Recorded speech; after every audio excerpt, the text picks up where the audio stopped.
take up 6 floors just for customer service? Just service, Augustine's corrected. We don't make a distinction. Customers, employees' families, the community, it's all just service. He led Ben through a door that opened into a huge, clear space filled with workbenches that were loaded with chairs and pieces of chairs in every state of disassembly and disrepair. This is repair, which of course part of service. Every Allen and Augustine chair carries a lifetime guarantee. Your chair breaks or gets wobbly, you send it to us, we'll pay shipping, we fix it and ship it back. No charge to you. Ben was well aware of Allen and Augustine's famous guarantee. He was tempted to say, no wonder you're going broke. But he held his tongue. Crazy, huh? Augustine laughed. I know, that's what they all said when we first put the policy in place. That was 28 years ago. Now everyone's copying us. Augustine's impromptu tour book, Ben, through the 3rd floor, which housed the employee gym and ping pong stadium. Competition's intense in this room, Augustine observed solemnly. And the 4th, which included the employee kitchen, a lot of creativity happens here, and the nursery daycare center. Hiya, Amy, he called out as he strode through the big daycare space on their way back to the elevator. His wave was returned wordlessly by an enormously pregnant woman, who sat in a large chair reading a book to the collection of spellbound children gathered around her. People seem to love this place, commented Ben as they headed for the 5th floor. Our people are this place, Augustine replied. Most folks think that Allen and Augustine builds chairs, he added, and I suppose that's true. But what we really build is people. By this time they had been through 3 floors, and Ben decided to ask the question that had been nagging in the back of his mind. So where exactly is your office? Augustine laughed. Well, now that's a good question. I guess you could say you're walking through it. Ben looked puzzled. I don't really have an office, per se. I spend my time pretty much up and down and all over these 6 floors. As he spoke, they approached a scatter of desks, stools, tables, and upright panels festooned with dozens of maps with large green areas drawn on and covered with pushpins. No office, per se? The woman speaking sat at the center of this command post and was just hanging up a phone with a slightly beleaguered expression. He doesn't have a home, per se. I swear the man sleeps here. Augustine shrugged and gave an embarrassing grin. Only sometimes. Hi, you've got to be Ben. The woman stuck out her hand. I'm Annie. She looked at Augustine. And I quit. Her deadpan was so perfect that Ben held his breath until he realized from Augustine's grin that Annie was pulling his leg. Yeah, Augustine nodded. I'll call personnel, so how's it coming? At that moment, another phone on the desk rang. Hang on a second. She picked up the phone and said, yeah. She shot a weary look at Augustine and slowly shook her head as she listened. Okay, she sighed in the phone. Well, let me know. Then to Augustine, not so good. I'm working on a possible lead, but we haven't been able to reach him yet. As Annie turned to speak with another employee, Augustine explained the situation to Ben. A shipment of exotic hardwood, which they needed to complete a major custom order, had been turned away from the port on entry because of some import regulations, technically politics, Augustine snorted, and was now back on a steamer bound for somewhere in Asia, where it had originated. If we don't fulfill that order, Annie chimed in, it will really hurt us. I know you're on it, Annie said, Augustine. As he and Ben turned and began heading back toward the elevator, he added, I don't know if this problem can be solved or not, but I'll tell you this. If anyone can find a way, it's Annie. She's the most resourceful person I've ever met. From the corner of his eye, Ben glimpsed a brief smile slip across Annie's face as she turned and picked up her phone again. Obviously, she'd overheard the remarks. He suspected that had been intentional on Augustine's part. One more reason we vastly prefer to work with all of the domestic stock, Augustine was saying as they headed for the elevator. But these days we can't afford to be choosy. What the customer wants, the customer gets. Just then they heard a loud cheer followed by a burst of an applause from a huddle of employees gathered around Annie's desk before them. Augustine turned and watched them beaming. Unless I missed my guess, Annie just came through again. Sure enough, they learned as they walked back to the scene, Annie's lead had finally come through. She had managed to track down a high-end home builder a few states away who had had a mission upgrade project cancel on him. and was looking to unload his stock of special lumber, including exactly the rare wood Augustine needed. "We're safe," said Augustine. After a few moments of walking back toward the elevator again in silence, he added, "For today, anyway." Ben instantly recognized this as a perfect moment to press his advantage and make his pitch. Augustine knew as well as Ben did how financially hemmed in they were. That was after all, why he was here. But as he opened his mouth to make his play, he had a sudden image of Aunt Ellie saying, "Pull, not push." He closed his mouth again. As they entered the elevator to head up the door up to the next floor, he said, "So, Annie, wow, she's a gold mine. Where'd you find her?" Augustine chuckled. "When Annie first showed up here, she was a single mom with 2 kids to feed. Never finished college, 0 skills to speak of." He took his head and marveling. But she had one thing you couldn't miss: empathy. She could listen to people and they'd feel heard. Know what I mean? They did know exactly what he meant. Mulaney was like that. When Ben talked, Mel not only listened carefully to every word, it felt as though she listened through the words. She seemed to get what he was saying, even when he didn't feel he was doing a very good job saying it. So Augustine continued. "We put on the phones, and she was great. Everyone loved her. A few years later, we really needed someone to run sourcing, so I offered it to her." "Wait, to run the department? I thought she had no skills." "0, you said. What happened?" Arriving at the 6th floor, Augustine stepped out and turned to look at Ben, pondering his question. "What happened? Well, I guess I saw something in her that she didn't see in herself. You know what Winston Churchill had said about this," he said. "I have found that the best way to get another to acquire a virtue is to input in him, or to her in this case." Augustine shook his head and laughed. "I just love that. Give people something good to live up to, something great, and they'll usually will. In fact, often they'll even exceed those expectations." Noting a look of skepticism that flashed across Ben's face, Augustine boomed another big laugh, then took Ben by the arm and said, "Look here for a moment." He turned and sat down on one of the broad hardwood benches that lined the wall, ushering Ben to sit with him. You know about her colors. In fact, Ben had noticed this, but hadn't given any thought. The bench seat was shot through with threads and ribbons of brilliant colors, a palette of oranges and reds, tans and greens and yellows that reminded him of Vermont fall foliage. It was gorgeous. "New England in October," he commented. Suddenly he was curious. "So how exactly do you get those colors? That isn't paint. Is it some kind of dye?" Augustine grinned. "Nope. None of our woods are dyed, stained, or, heaven forbid, painted. No solvent, no chemicals. We apply a clear varnish to protect it. That's it. But the coloring, that's our secret pattern process. You'll never guess where those colors come from." Ben shook his head. He had absolutely no idea. Augustine ran his hands along the polished plank. "Alan tell you about the big fire?" He nodded incredibly. "You lost everything." Augustine looked pensive. In a way, lost and found. He thought for a moment, then went on, speaking quietly, almost as if talking to himself. "Isn't that how it always is? Just when you think you've lost something so precious, you can't ever recover from it, and then, if you keep your eyes open and your heart open, you find that the loss has made room for something else of great value, something you would never have found otherwise?" In fact, Ben did indeed know what it was like to lose something precious, and he sure didn't see how that could lead to anything good. He also wasn't sure whether Augustine's amusing invite or reply or not. After a moment he said, "So you're saying that fire somehow turned out to be a positive?" Augustine smiled. "While we were poking through the charred mess the next day, we noticed something. A few of the larger, rough-cut maple planks hadn't burned, but they had been steeped in intense steam when the fire department sprayed the first hit the place. They had not burst into flame, but they had burst into color.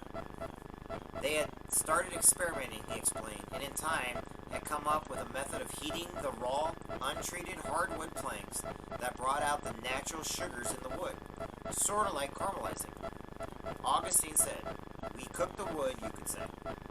Done correctly, the process brought out a whole palette of natural hues and shades within the wood itself. Using a variety of woods and varying the heat and cooking time with each, they had developed an amazing array of natural colors. So where did those incredible colors come from? Said Augustine. From inside the wood itself. They were there all the time. He cocked his head in the direction of Annie's station. Something like Annie?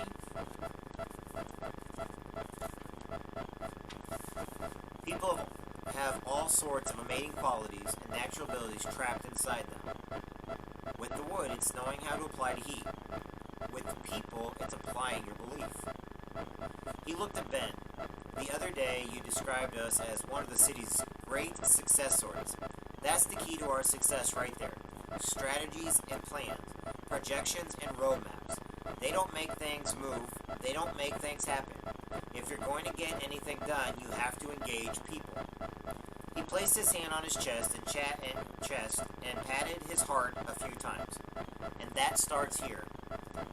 Ben nodded as he saw his moment. Preliminaries were over. It was time to engage, to take charge. Well, that segues pretty well into the reason I'm here. Is it okay if we talk about the current situation for a moment? Of course, said Augustine. Ben ran his hand along the smooth plank just as Augustine had done, marveling at the colors. It would be obvious to any observer, he said, that your people are doing an incredible job. But it's also obvious that they're fighting an uphill battle. Honestly, I think a yes vote Monday would open up a whole new chapter for Alan and Augustine, and he proceeded to lay out his case for the merger. Augustine listened, nodding, and didn't say a word until Ben was finished. Then he nodded one more time, slowly, and he put his hand on Ben's shoulders. When we started, there were just two of us, Alan and me, and a few friends working out of an abandoned church. You saw your first chair upstairs. Ben nodded. Did you know that was made out of wood from one of the church's front pews? Those first few dozen chairs we made by pulling apart our own office. He chuckled, shaking his head, and then the fire finished the job for us. Amazing.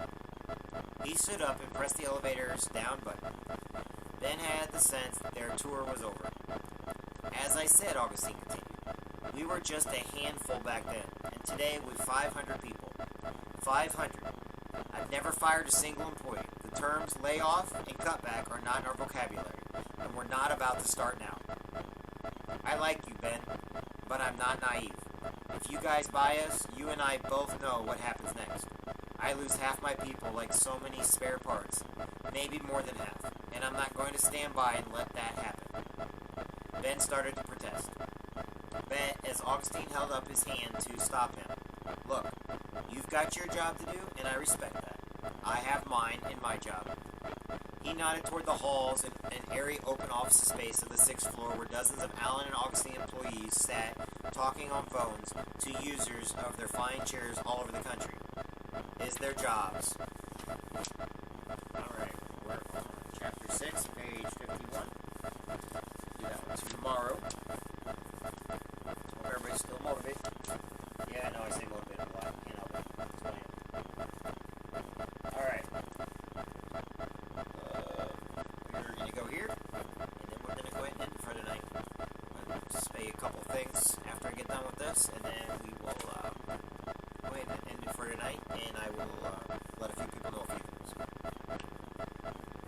This is by Phyllis Milchin. We're short on heroes these days. Too often those who might have dared greatly have traded risk for their fully insured, fully employed, fully smothered daily existence. Hungry for life. Our children watch us and wonder what it's all about. There is no challenge big enough for them, no vision to run toward eagerly, no philosophy to give us fire to their living, no fierce joy to give sense to their dying.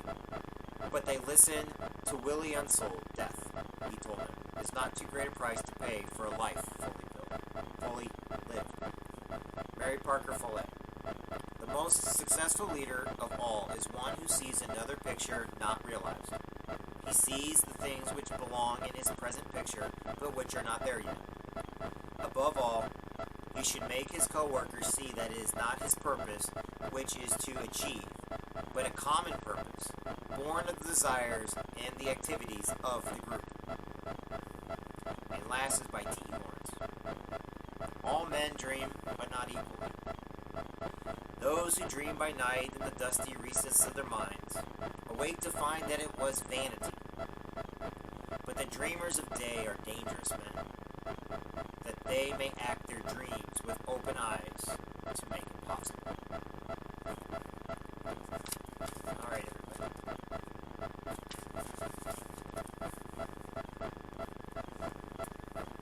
It's what's inside of each of us is where the greatness comes from.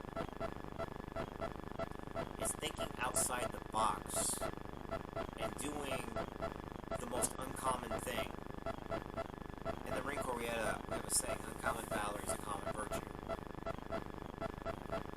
You know, Medal of Honors do not get put on just anybody.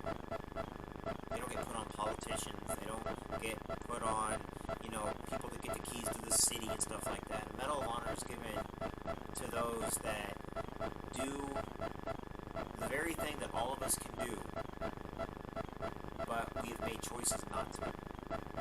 Because when you make certain choices in your life, and this is what I think in today's world we all have to start doing.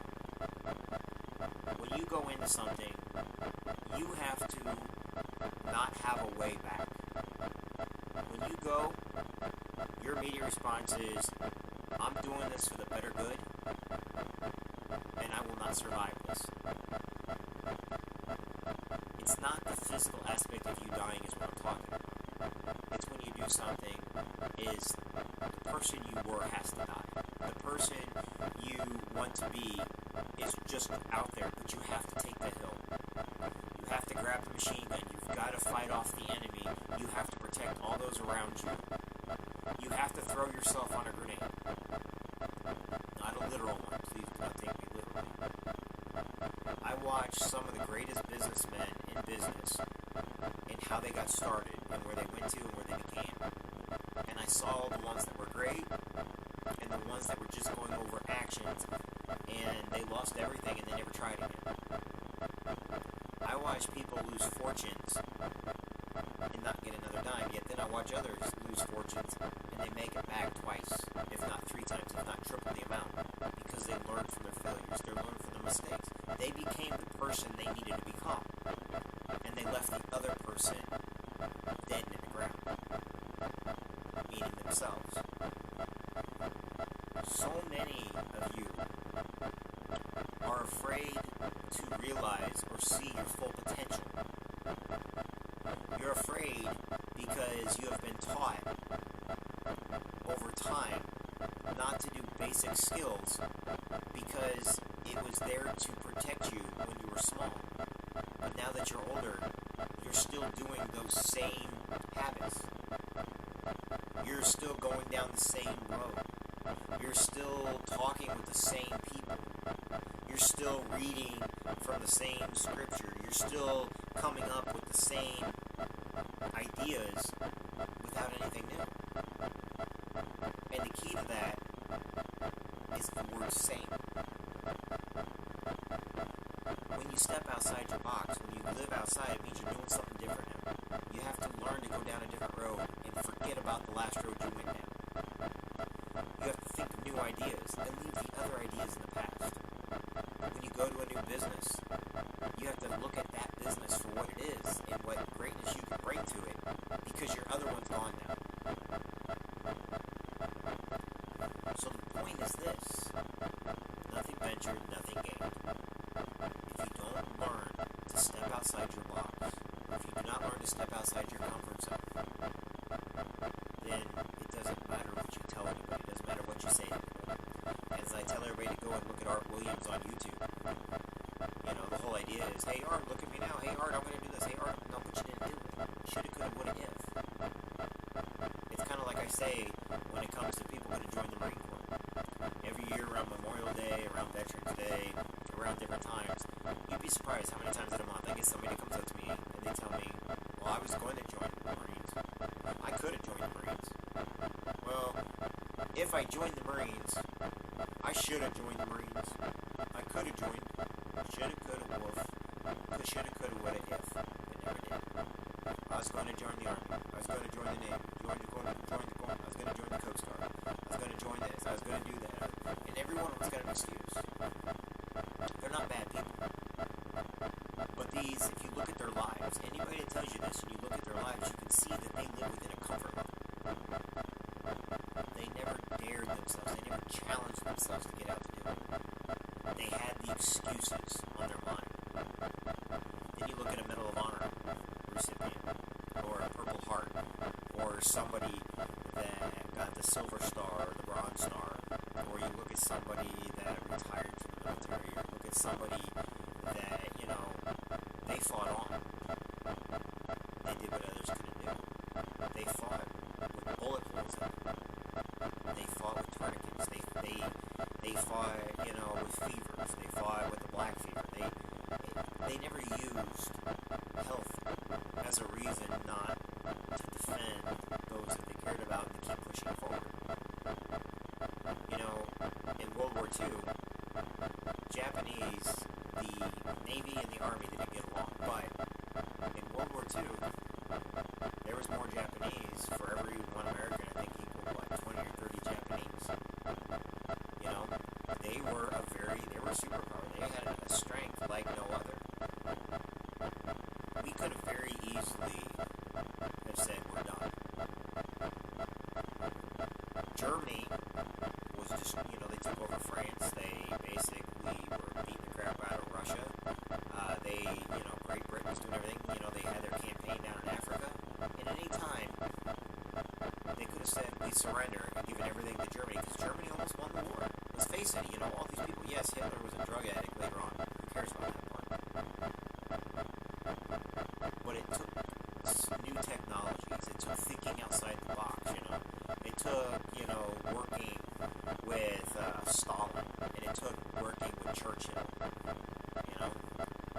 I do know that MacArthur, he went into the Philippines. He didn't have to, but he made a promise to the Filipino people that he would free the Filipino people. He would liberate the people. He didn't have to, but he did. Now, where does all this come from?